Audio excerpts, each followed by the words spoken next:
दोस्तों, क्या आपको लगता है कि ये खतरनाक सवाल 10 सेकंड में सॉल्व हो सकता है, वो भी बिना पेन पिक किए?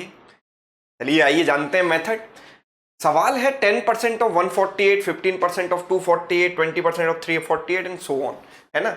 और अगर आप इसको इंडिविजुअली सॉल्व करेंगे तो बहुत समय लगेगा, बहुत ज्यादा कैलकुलेशन इसमें होगी, राइट। तो आपको यहाँ पर क्या चीज कैच करनी है, आपको देखना है कि सब में 48 आ रहा है, यहाँ भी 48 है, यहाँ भी, यहाँ भी, यहाँ पर भी और यहाँ पर भी, सब में 48 है। और अगर हम ध्यान से देखें तो ये जो नंबर्स हैं 10%, 15%, 20%, 25% और 30%, अगर मैं इनके सम की बात करूंगा तो 10 प्लस 15 हो गया 25, 25 प्लस 20 45 हो गया, 45 प्लस 25 इज 70, 70 प्लस 30 100%। मतलब इन सारे परसेंटेज वैल्यूज का सम 100% है। तो अगर मैं सब में से 48 कॉमन ले लूंगा तो 100% ऑफ 48 हो जाएगा सबको ऐड करके। और किसी भी चीज का 100% होता है उतना ही नंबर, यानी कि अगर मैं 48 के 100% की बात करूं तो वो 48 ही होगा। तो जब यहां से 48 निकल गया तो बचा कितना, 100। 10% ऑफ 100 कितना हो गया, 10। 15% ऑफ 200 कितना हो गया, 30।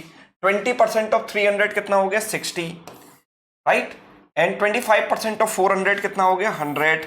एंड 30% ऑफ 500 कितना हो गया, 150, राइट। अगर मैं सबको ऐड कर दूंगा तो 6 और 3 9 और 1 10 और 5 15, कैरी 1, और ये हो गया 350।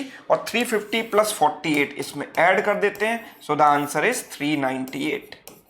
यस, है ना। हम चाहते तो इसको मेंटली भी सॉल्व कर सकते थे, भाई इतनी कैलकुलेशन तो हम दिमाग में भी कर सकते हैं। तो बेसिकली प्रोसेस यहां पर क्या हुआ है, आप जरा ध्यान से समझे कि 148 can be written as 100 plus 48, है ना।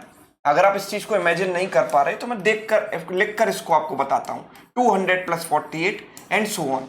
तो जब मैं यहां पर डिस्ट्रीब्यूट करूंगा so it is 10% of 100 plus 10% of 48, this is 15% of 48, 20% of 48।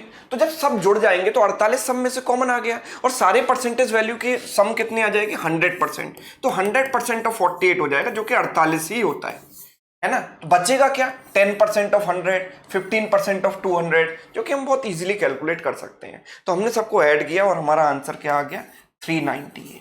Yes, got the logic. अगर आपको टेक्निक पसंद आई हो तो वीडियो को शेयर जरूर कीजिएगा और कमेंट करके मुझे जरूर बताइएगा कि ये क्वेश्चन और इसका ये सॉल्यूशन आपको कैसा लगा। Thank you so much.